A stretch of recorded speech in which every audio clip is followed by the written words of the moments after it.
This podcast is brought to you by Convo Cloth, the official clothing apparel of the NBC podcast.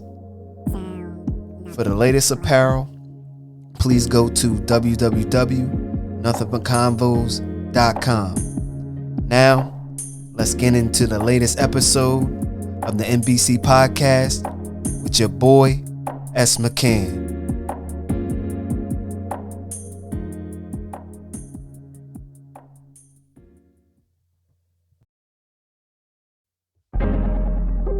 What's good, people? Nothing like it. It's the NBC podcast with your boy, S. McCann. And this is episode 56, equals week 8 review. And then this week, we got that dub, a hard-fought game in the division against the Washington Commanders. Swept them. We knew as Eagles fans that this game would be a tough game because Washington, they do play us hard every time. Eric Bieniemy, I guess he has our defensive coordinator's number because he lit the defense up this game. And so in this pod, I break down who looked good on offense, who looked good on defense, really nobody, and our next week's matchup against the Dallas Cowboys. So sit back and relax. Let's get it.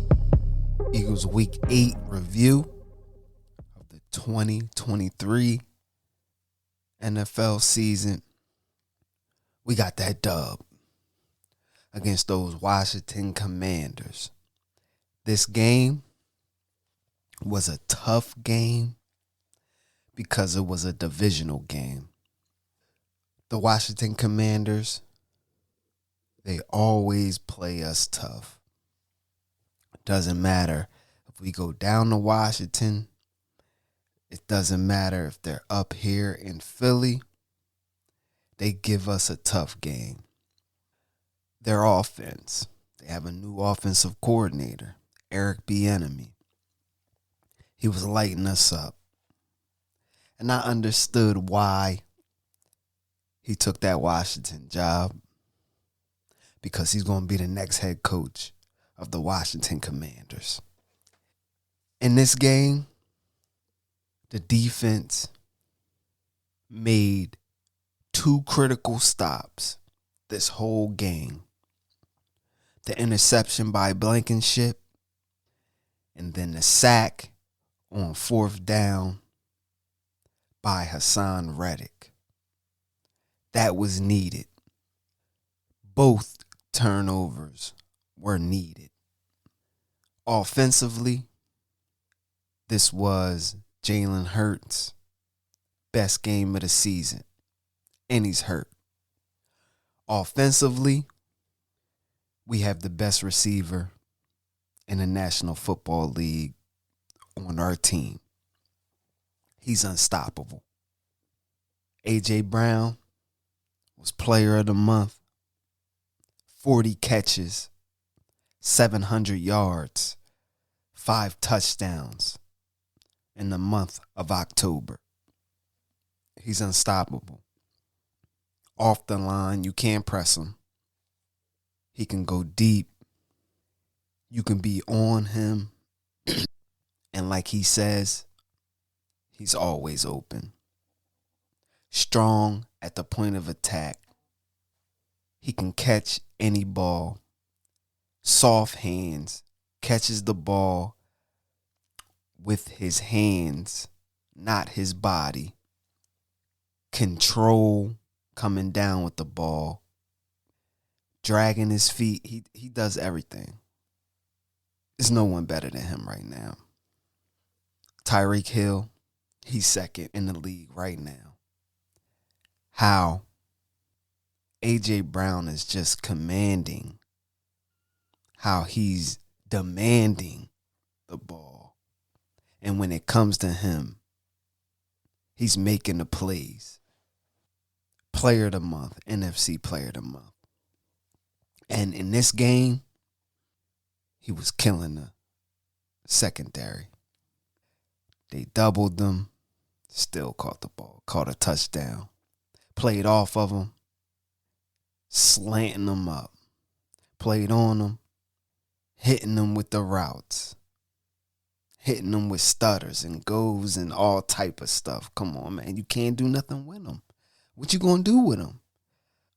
I'm going to get to the offense, how you stop it, how can you stop it, are you going to stop it later in the pod, but you can't stop it right now, especially when Jalen Hurts is playing like this. Player of the week this week, cooking them. The best number from this week on Jalen Hurts stats is 0 interceptions. That's the best stat. When you're not giving the ball to the other team, he did have a fumble. If it's on him, if it's on the center, if it's on the guard, I don't know. But not throwing interceptions, that's the key. And in this game, cooking them. 29 of 38, 319 yards, 4 TDs. DeAndre Swift, we ain't need to run it. And a lot of people are saying, oh, we need to run more. We need to run more. But if you almost scored 50 points, we could have scored 50 points. You got to keep on doing what's working. If they can't stop it, why do something else? There will be no point. DeAndre Swift had 16 carries, 57 yards, 1 touchdown. A.J. Brown, 8 receptions, 130 yards, 2 TDs. Smoking them. Smoking them. Kenny Gainwell had 2 carries, a negative 4 yards. Come on, man. Devontae Smith, 7 receptions, 99 yards, 14.1 yards of reception. Like I said, A.J. Brown was out there. 16.2 yards of reception, 2 TDs. Dallas Goedert got in the mix. 4 receptions, 36 yards. 9 yards of reception. Kenneth Gainwell, 5 receptions, 30 yards. 6 yards of reception. Dump it down to the back. And that boy Julio got 1 reception, but in that reception, touchdown. Big Julio. At this point, we would think that teams will try to shut something down in this offense, but the Eagles did this last year. They showcased A.J. Brown, and teams tried to double team him, put a safety over the top, and then the Eagles killed them with Devontae Smith, with Dallas Goedert. And now, with Devontae Smith, you have to worry about him. So, will a team then designate a safety over to A.J. Brown? Now you're going to have a mismatch over the middle. Or on the other side, because one-on-one, Devontae Smith going to be cooking people. Then you got DeAndre Swift coming out the backfield, or singled up on a linebacker. And then Dallas Goedert going to be singled up on a linebacker or a nick. Like, it's so many things where when you got the quarterback rolling like he is, Jalen is on a roll right now, throwing the ball, placing it, so you can try to take something away. He's not one of those players where you take that first look or the dominant player on the outside, which is A.J. Brown. You take him away, he's going to find other people. So how are you going to play it? You stop the run. They just going to pass on you. You put 8 in the box. He going to eat it up. You drop 7 or 8. They just going to run it. Like, the balance of this team on what they can do on offense sometimes is unstoppable. And the only thing this year that has been hurting the Eagles is play calling and turnovers. That's it. And them not playing up to the standard that they want to play up to. Other than that, once the play calling start getting right, and then them not turning over the ball, they're moving the ball with ease down the field. So I want to talk about this defensive secondary. Last game, the linebackers played pretty good, but the secondary was leaky out there. Paper thin. Everybody in the secondary didn't play well. And I think it was because they have a new face, Kevin Byard. He just came to the team. They didn't want to give him too much to think about, and they just played a vanilla defense, which is cool. The week before against Miami, you shut Miami down. This week, Washington, they do have good receivers, good tight ends, and all of that, but I don't know.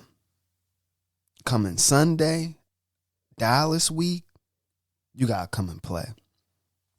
This game right here is not a must win, but if you do win, you got a 2-game lead in the NFC.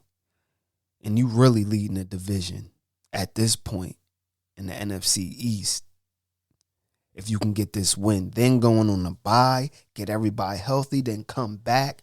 Because we have some formidable teams that we have to play. We come back off the bye.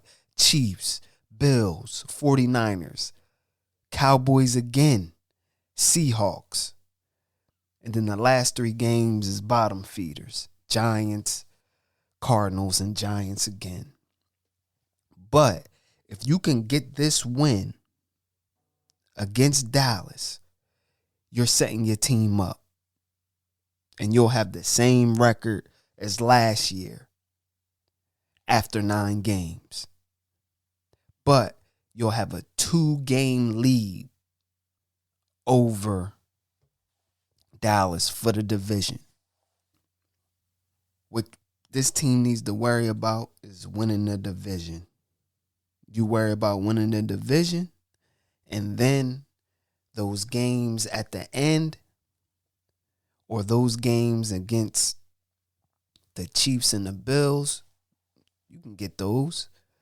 But just worry about winning the division and then look back and say, okay, now we can try to get that number 1 seed.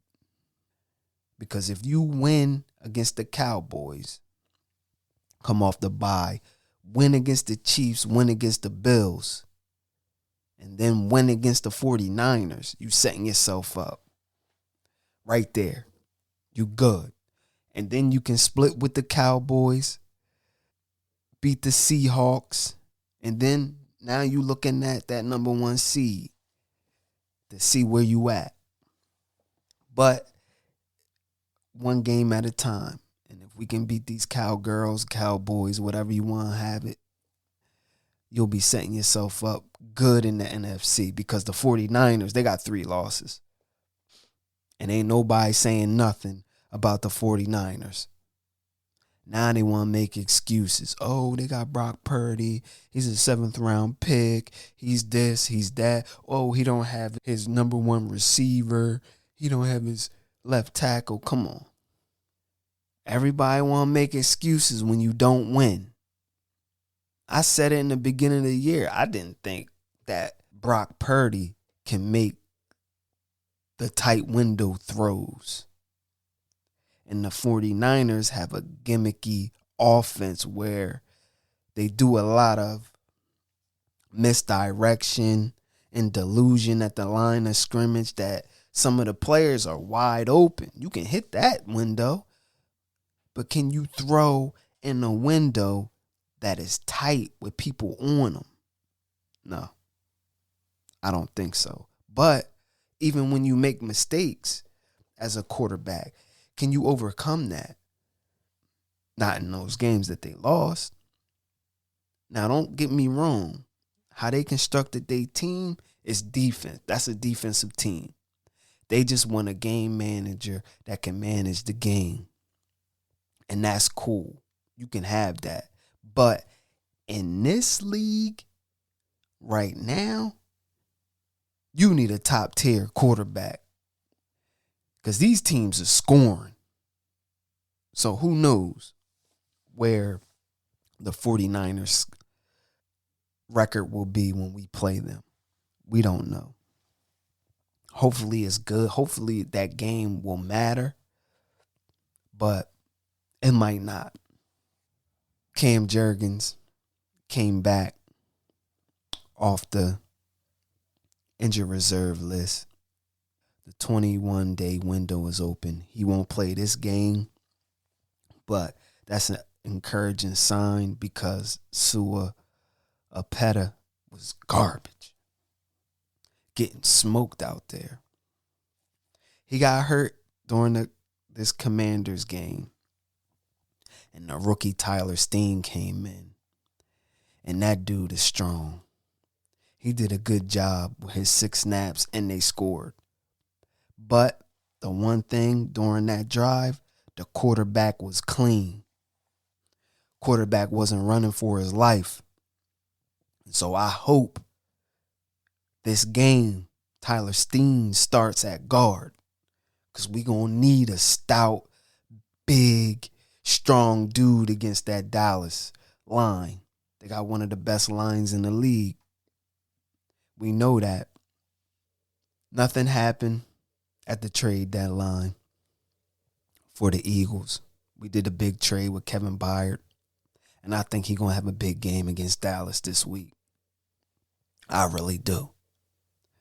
And reviewing this Dallas game, like I said in the beginning, this is a game that if we do win, it sets us apart in the NFC East. If we lose, we still a game above. But if we win, it sets us apart in the NFC East and in the NFC. So we have to win these NFC games. But it's going to be a tough battle. It's a division game. We're at home. And I know our boys going to come to play for real. Parsons has his podcast and he want all the Dallas fans to come in the Eagles Stadium and have it packed. Yo, you know that ain't happening. You already know that ain't happening. But nice try. Dallas offense. If we can stop the run and make them one-dimensional and throwing the ball, that's in our favor. And I really think that the secondary will come to play this game. They will. And if you make Dallas one-dimensional, Dak will make mistakes. He will. But we could get the Dak that's rolling. Who knows? But this offense to carry the defense this whole year, it might happen. They might have to carry him. And everybody is all upset. Oh, man, the defense this, the defense that. Offense in this league wins games. Offense in the NFL wins games. Offense beats good defense every time. Did y'all not watch the Super Bowl last year? I guess y'all forgot about the Super Bowl last year. If anybody has any problem with the Eagles' defense or defense in general, secondary play and all of that. The rules is set up for offense. But last year, no defense was played in the Super Bowl. 38-35. Do you guys remember that? Pat Mahomes on that last drive. But, like I said, good teams adjust during the game. The passing game was not working for Kansas City. What did they lean on? The running game. Your team has to be equipped to make adjustments and do other things other than just throw. That's what makes good teams great. The Eagles, they're set up to throw the ball. Everybody's mad about we're not running. The Eagles they can run the ball, but they're set up to be a passing team. They paid A.J. Brown $100 million. They paid Jalen Hurts $250 million. They draft Devontae Smith. They got Dallas Goedert. They put money into the offensive line. That's not to run the ball. They not paying not one running back over $5 million. So they not a running team. They're a passing team that can run. But yes, you do have to be balanced in the NFL. And the Eagles can be balanced. But when you are paying your top two players the most money on the team, darn near, and one is a receiver and one is a quarterback, you're going to throw the ball. Now, I can see if they had a Christian McCaffrey or another back that they're paying all of this money, they might be running the ball. But they traded for DeAndre Swift, a 7th-round pick. He's talented, and they have been running him, but they're not going to run him into the ground and all of that. They could because, we're not paying you money or whatever, but they're not going to do that. They're paying A.J. Brown $100 million. They're paying Jalen Hurts $250 million. They're paying Lane Johnson top tackle money. They just gave Jordan Mailata top tackle money. Dickerson is a top guard, all pro guard. The center, you paying him top center money. Left guard just left to get money. And now we have rookie, second-year players in that role. But the Eagles put money into the offensive line. We've been a passing team since Andy Reid. That's the Eagles. This week, we got to get that dub.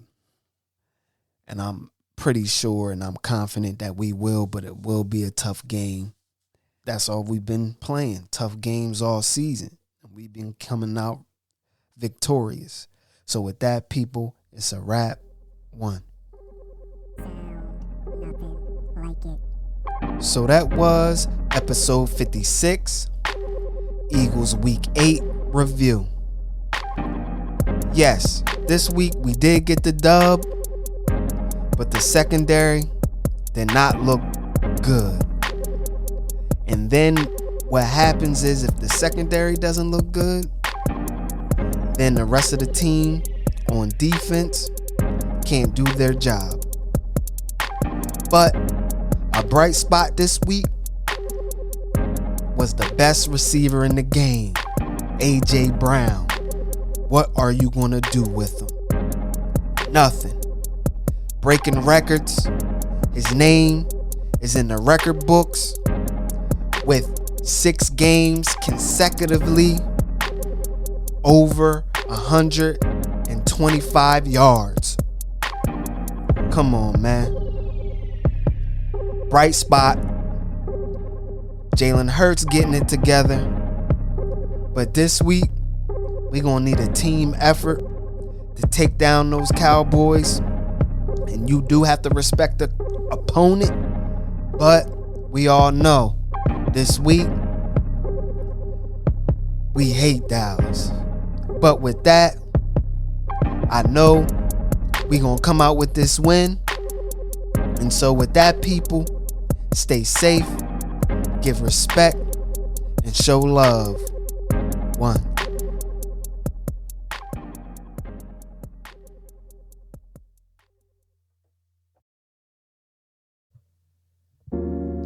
Make sure you go listen to all old and new NBC podcast episodes on all podcasting platforms.